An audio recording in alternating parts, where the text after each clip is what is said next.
We are here with Alex Fitzpatrick today.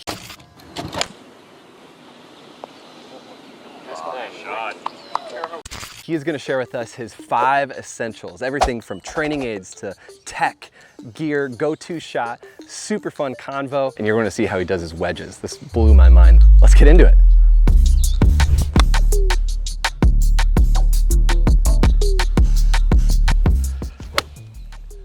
Okay, Alex, your essentials to play golf. The warm-up. The warm-up's essential.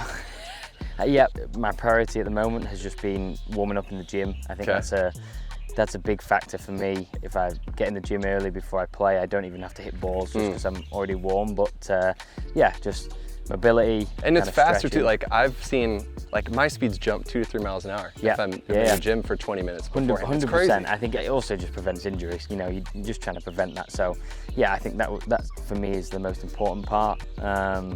Other than that, just getting alignment sticks down and checking, you know, fundamentals and stuff. And should we get them down? Absolutely. Let's. Sure. What do you got here? So normally, what I'll do is I'll have the shaft or alignment stick, whatever you want to use, that'll be kind of down my target line, and then from here, I'll put another alignment stick on the end of it. So then, for me, because I like to shape my shots, it gives me a chance to kind of move it both ways. Yeah. So starting one right and drawing, and starting one left and fading back. So this is pre-round, every round you're doing pre-round, yeah. Okay. Yeah. So dang, dude, that is close. It's a little close, yeah. I'm a little worried I'm going to lose another one. So there might be some big draws. Let's see it. Let's see it. Let me move a little further back. I like that for safety.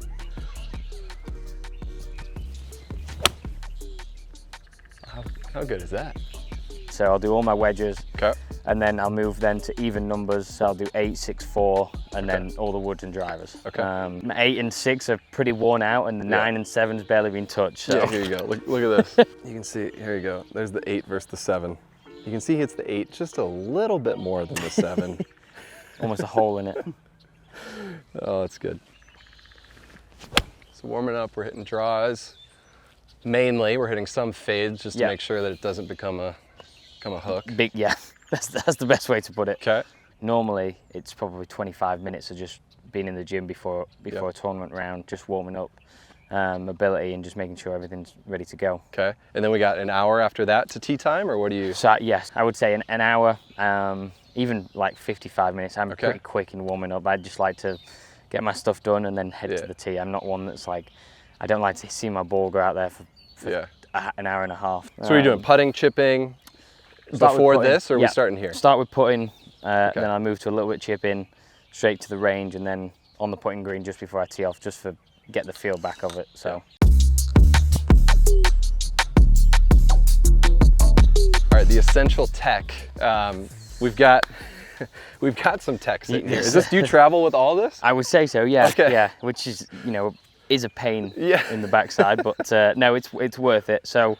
I'd say the first one I travel with is Balon. That's kind of been great for me, especially with driver, mainly because I've had a hard time kind of getting to my front foot. Okay. So a lot of the time I like to back up, and that sends the ball way right. Okay. So the good thing with this is it's kind of instant feedback. So I put it on my feet, then you've got like a button and an app that you can click on, and then that gives you instant feedback. So I know that if the weight's all on the back foot, I know that I'm backing up, and so I can at least see that if I'm moving to the front foot, at least I'm moving correctly. So I would say that's a good one that I've taken everywhere with me. Okay.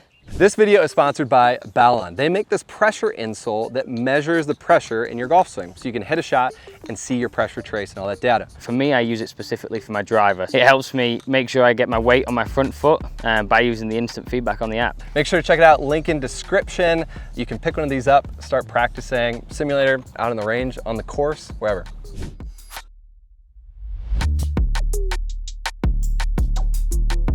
So we've got the ball on in now. So talk to us, what are you working on with the pressure, looking at your pressure data? Yeah, so one of the things that I struggle with mainly, one of my weaknesses is kind of getting to my front foot. Okay. So I have a tendency to back up, keep my weight on my back, and that then shifts my body going right and the ball's going miles right. Going that way. So yeah, there's no hope of it going left. So one of the good things with Balon is it gives you instant feedback. So for me, you know, I plug it into the app, I get a video of my swing, and I can make sure that I'm getting all my weight onto my, or more weight onto my front side so I'm not backing up. And when do you want to see the weight on the front side? Ideally in the transition from when I get to the top, ideally you kind of stepping into that front side. Got it. So one of the old drills I used to do with Mark to help me get that was I'd step into my front foot and you'd go from there. Okay.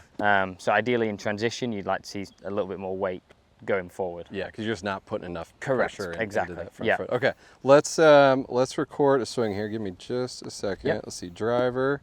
Because I'm curious when you hit like that 175 to 180 ball speed, and it's that nice high one. And then if we looked at that against the sub 175 squeeze bullet.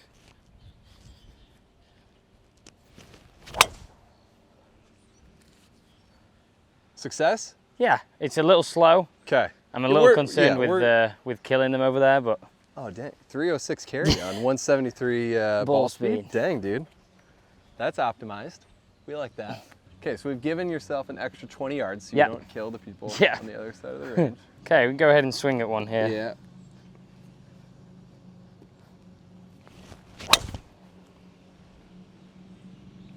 So a big miss That was faster. But the ball speed was up, so. 179, that's gonna be different. Okay, should we take a look? Yeah. Before you hit one more, let's just look see you got. Okay, so swing one. This is the faster one. Okay. So I would say immediately, like the thing I notice is for me to get more speed, I feel like sometimes I kind of sway off the ball to kind of get more width. Okay. So I feel like the club is pretty extended there, and I'm trying to the feeling I've always had is the feeling of like trying to pop a bubble like above my head to get some height. Okay. So swing is pretty long. It's always been pretty long for me. And then in the transition here, this is when I feel like I'm trying to shift my weight forward, my left knee.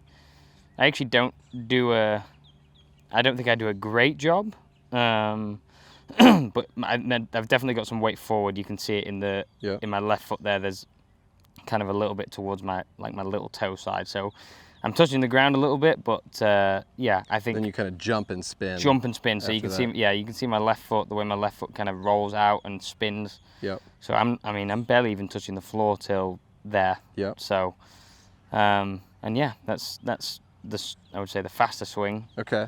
Let's look at the other one. And the first one? Yep. I think so. First one. So this is the fairway finder. So I don't sway off it as much. I try and stay kind of more on top of the ball. Yep. So for me, the more I stay on top of the ball, the easier it is to fly it down. So I try and stay on top of it the whole time. The swing is a little shorter, mainly just for more accuracy than anything else. And then I'm still trying to stay on top of the ball. I actually do a pretty good job here of kind of, in my opinion, of staying with my weight forward. My foot always seems to spin out just because of the pressure and the way I move. But I feel like I do a pretty good job of staying on top of it, keeping that ball flight low, and then from there I just move around the corner. Really good. So some of it is backswing for sure, right? Yes. Like how you think about that, because I noticed also this lead leg is on that one. You're almost 100%. Kind of going back more as you're trying to get back higher. Exactly. That's really cool. So that's what you want to see. Yeah. That's what you like. All to see. I wanted to see. Okay. Yeah. Cool.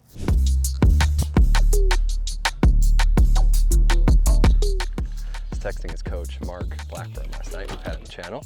He was saying we got to see the wedge stuff that he works on. It's kind of interesting. So the GCQuad for me has mainly been like a wedge number thing. I think it's really, really good at telling you face data and really good at telling you the exact numbers out there. Yeah. So I have a bad habit of kind of chicken wing in my left elbow, and that makes a 60-degree turn into a 45-degree. So all my wedges used to come in really low, and when I put the dots on my clubs, which I think I still have some, when I put the dots on my club, it tells me my delivery loft. Okay. So a lot of the time before I started working on it, it was all coming out way too low. Yeah. And now, since I've been working on it, it seems to be a lot better. So the ball's coming out kind of a little higher with some more spin and a bit more control. So that would be that. So this has been kind of an important part of it. Here you go. So there's kind of two numbers for me that I focus on. I kind of forget about the carry for now, but I have 4 positions in my swing that I try and hit. So I do left arm parallel to the floor, Okay. Then I'll do tag to shoulder, if you remember the old tags that they had up here. Okay. Hands to shoulder and then full. So 4 simple positions, but what I do is I focus on the club speed and then the dynamic loft. Okay. So the dynamic loft is interesting because when I was beforehand, before I started working on it, this would have probably been like 35. Okay. So the ball was coming out way too low and it had no spin on, so I wasn't holding any greens. So then I had a long conversation with Mark about it, and he was telling me that if you can get the dynamic loft roughly 14 degrees less than the loft itself, so this is a 56, so this ideally should be 42. Okay. So it's a little on the high side, but if you can get it around that, and you hit the same speed every time, as long as you strike the ball okay, it should pretty much go the same distance all the time. So my issue was, even if my speed was good every time, my dynamic loft was changing so much between like this and this, and that I had no control of how far the ball was going to go. So you're focused on the consistency of your dynamic loft. Correct. To make sure that exactly. That's, like, Exactly. right So on the same. so it's almost like, well, it is that way. If I hit 62.2 again and 44, it should go 72 yards. Yeah. So that's, I mean. So you got 4 swings, you said? 4 swings. So 4 parallel, tag to shoulder, hands to shoulder, and full. Okay, got it. So I have a chart written down, so it's not just. And you've got yardages for each of them, and you know where they should be. Yeah, I got the speed and the dynamic loft for what they should be. Oh, for each one of those. Oh, that's incredible. So it helps. It helps.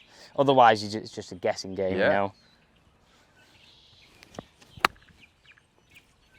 That one looked a little lower. What did we get there? It was a little fatty, and so 59 speed. 44 dynamic loft. Yeah, and then a little bit slower, but you maintained your. So the same dynamic loft, but the speed. So the speed was 2 miles an hour lower. Yeah. So for every 1 mile an hour speed, it's 2 yards. Okay. So actually, if I swung it at 62 again, it would have gone 72 yards. So it's pretty cool. Like once you understand it, I feel like it's really cool. Yeah.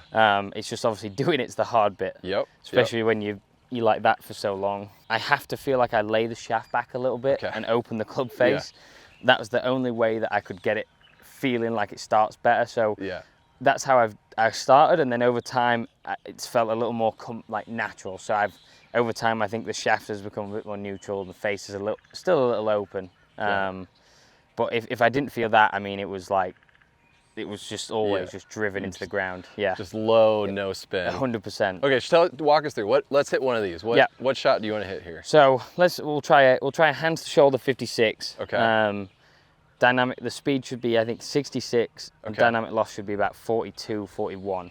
Damn. So, but it should go 83. That's kind of what I've found. But it's all written on a chart. That's how I know it. But it is early in the morning, so it'll probably go like Lots of forgiveness around here. Could be wrong. But that is cool. How do you feel? So 66 speed. Okay. So it's 44 loft, so it's almost too high. Okay. But I don't know what's going on. There we go. And then it went 81, so it went 2 yards short. So because it wasn't around 42, I've lost 2 yards. Because it was the dynamic loft was a little too high. Yeah. Okay, got it. And you're 2 yards short of your target. 2 yards short of my target. Okay. Tell me about are you okay with that? Would you consider that a success then? Yeah, I would say in and around of 3 yards either side, I think is pretty good. Yeah. It's only 9 feet. So if I can get it in between 80 and 86, I don't think it's that bad a shot. Other people will probably tell you 2 yards, but golf's hard, so you give yourself 3 yards. A break. Yeah. Dang, dude. And so you're doing that. Are you doing that pitching wedge, gap wedge, sand wedge, lob wedge? Yes. So I can show you the chart if you want. Yeah, let's see the chart. I don't know where my phone is. That was impressive. So this is the chart. Okay. Which is, it looks more complicated than it is. Okay. So 60, so I've got the names of the positions on the left. Okay. So it's plus or 2, sorry, not 3. So speed's 45 parallel, 50 tag shoulder, 59 hands to shoulder, 84 full. Then you've got the dynamic loft of what it roughly should be. Yep. And then the distance. Ooh. So the distance is, if you get it within the 3 yards, it's pretty good. So same for all the clubs, 56, 50-degree wedge. That's phenomenal. So it's getting there. It's definitely getting there. It's giving me a lot of confidence. I think the main thing that I think is hard for wedges is how people determine how far they hit the ball. Yeah. And I feel like at least now I have a program that, you know, if I hit it 3 yards short, at least I know why. Yeah. Like which is nice. There's no guessing game with it. Yeah. How often are you practicing this? Is this an essential now this for you? Is like yeah, this is every week. Every day. Every day. Yeah, I tried to go through each position at least once, whether it's one time or twice, ideally. Yeah. Mainly at the start of every warm up, just because it was the worst part of my game. So I just wanted to get better and give myself a chance. But I definitely seen the positives of it, which is great. I feel like it's definitely getting better. So brilliant. Yeah, that's so good. It's one of those annoying things to do, but you kind of got to do it. Okay. And then the last one is Trackman, which for me is mainly like the longer clubs in my bag. It's great because you have the strokes gain tests on it, so I do a lot of that stuff. Trackman combines, and then stuff with like driver and 3 woods of tests and stuff like that. So got it. Lots of tech, but different things, if that makes sense. What are you using? Are you using any of these pre-round, like in your warm up? I would say so. Or? Yeah. I would. In all fairness, I would say I try and use all of them. Okay. The hardest ones to use are these two because I sometimes forget to charge them. So nice. That's like you gotta remember to do that. Yeah, that's like the one bad thing. Well, because you're traveling all over, right? Especially in the DP Tour, you're all over the place. So I imagine your distances change a lot. 100%. You gotta fly. The funny thing is we played in France last year, and it was raining and it was freezing, and 7-iron driver was going like 270 in the air. So it was like, it felt like it was going nowhere. And then we played in South Africa at the start of this year, and like the ball was flying 350 in the air just because it was so hot. It was like the craziest thing ever. So it is for me important to take these just because they give you the correct numbers of how far the ball's going. You have some confidence going into the tournament. Yeah. You've got a lot of tech in here. You got a lot of going on. Is this going in your backpack? How do you get the? Normally, I try and put this in my suitcase. Okay. I have like a carry-on. Okay. So I put that in, and then I carry that around my shoulders. Nice. But the worst part is every time you get to TSA, they take it out. It's like, what's this? It's like I promise you, it's a tracking device for golf balls. Just a golfer. Yeah. I just need to know how far my driver's going. Are we going 270 or 350? Exactly.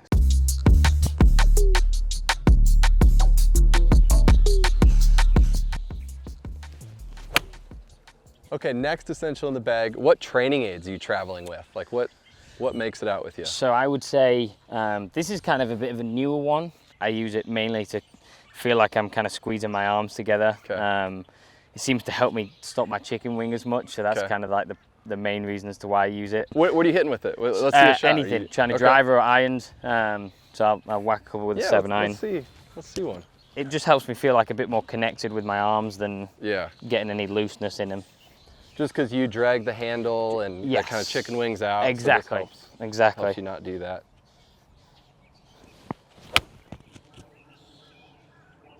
So do you find the ball come out a bit higher then? When it does. It comes out a little higher. It feels more solid. It feels like there's more control in the face, which is really nice. It's just a strange feeling, I must admit. Yeah. But I'm a big puller on the handle guy, so it doesn't help.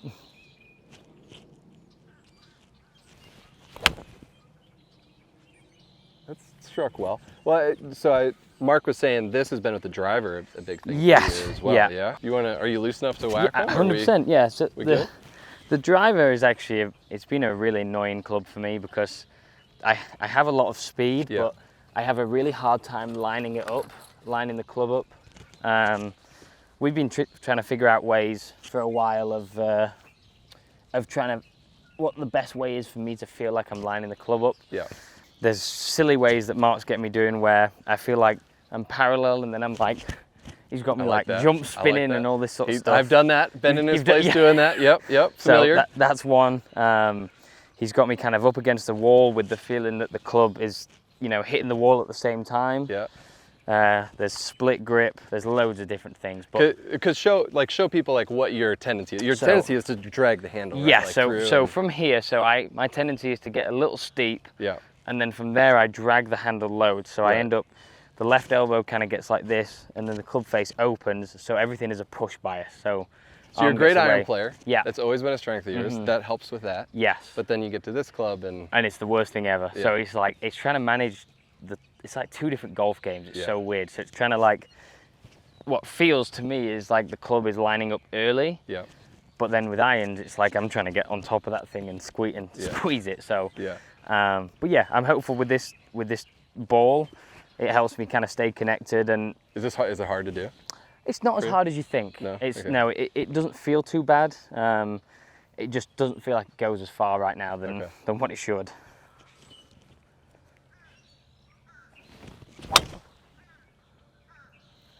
That's a good first driver of the day. Yeah, I'll take that. Yeah. Normally it's in that shed on the left. Okay, that's good. So, but no, this.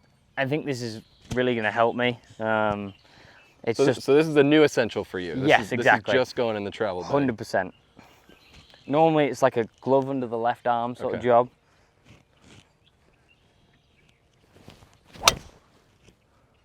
Those are awesome.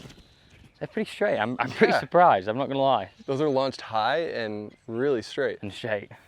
Because you need to get the launch up a bit on the driver? Yeah, so the old tendency before I started seeing Mark was over the top, squeezed and low cuts. So it's nice to get some height on it, but I think the height also helps me get the club down earlier.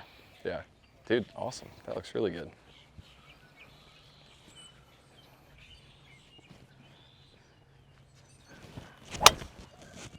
Okay, so other training aids that are making it with you. We've got the alignment sticks, obviously. You're not going anywhere without those. Or now the shaft. The shaft. Yeah.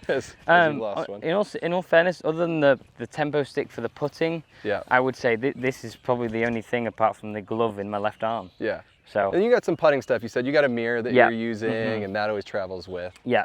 Are you using that before every round, or? I would say so. Yeah. Very lucky, my caddy kind of sets it up for me when I get to the putting green, so it's, I get on there for 5 minutes. Use it. Yeah, 100%, yeah. So just helps me start the ball online. But for driving and other stuff, that's about it. Okay. No other exciting items, I'm afraid. Training aids are pretty simple for you, though. Yes, I would say so, yeah. It'd be cool to have maybe more, but as long as they're useful, that's the main thing. Yeah.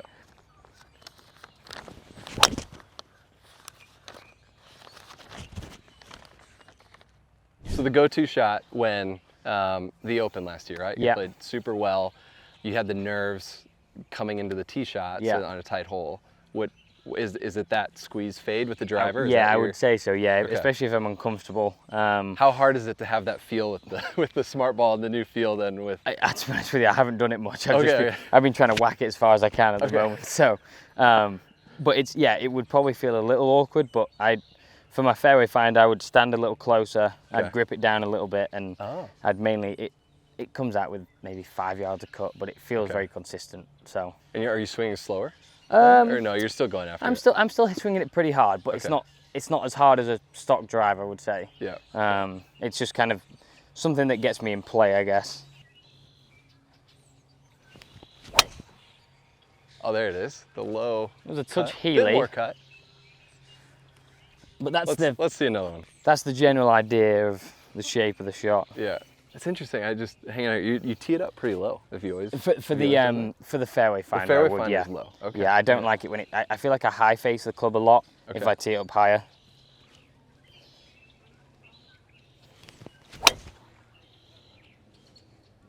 You like that? Touch heely again. Not ideal, but it's. But you're good with that miss though, because you know it's going a little right. It's always going right. Yeah. Yeah, it's never, for me, it's never going left, which is nice. So if there's water or anything up the left, that's what it feels like. Yep.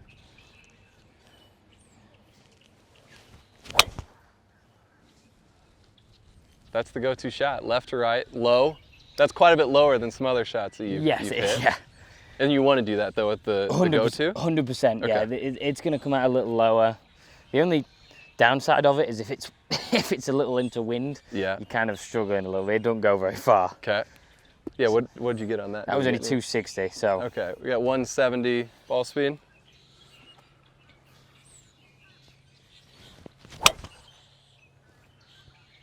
So that's a little better. That's more like, doesn't cut lots, but cuts a little bit. That's low. The fairway finder's low, huh? Yeah.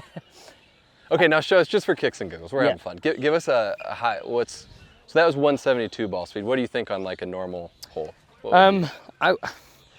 At the moment, I've been trying to hit it pretty hard. I'm trying to be more athletic. Okay. I would say, if I'm fully warmed up, I'd say cruising at probably 180. Okay. Right now, it's probably 76, 77, I would say.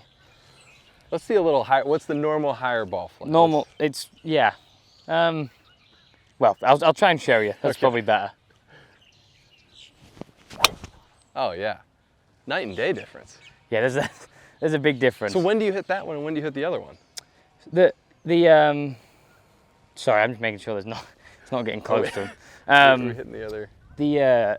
I would say whenever it's a super tight hole or I feel really uncomfortable, I hit the fairway finder. Now I've got better because if I do feel uncomfortable, sometimes I just hit the 3-wood. Okay. Because it feels a little better with the 3-wood. It's drawing a little bit, so I feel like I have some control there. The only downside with the fairway finder is it gets a little cutty. Okay. But mainly on every hole is mainly the normal bog standard drive. Got it. You're not hitting the fairway finder like once around? Not even? Not even, okay. I would say. You're ripping it. Rare occasions, but I know I feel like I always have it there if I needed it. Nice. Which is ideal. Nice. All right, one more of the high fun one. How about that?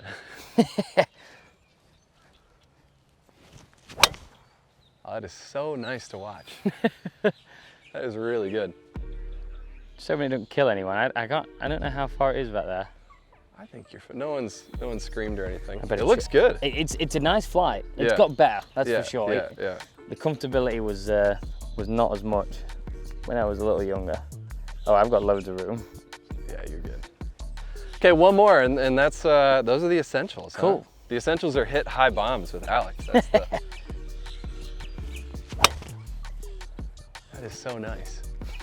We like that. We like that shot a lot. I enjoy Is that the new go-to shot? Should we make that? It's getting that way. Yeah, 100%. I should make it the new go-to shot. It's gone straighter than the other one. You should. I like it. Alex, thanks for hanging out with us. No, I appreciate sharing your essentials. Super fun to see all the stuff that goes into week to week on tour. Glad I can show you. No, awesome. Thank you for having me.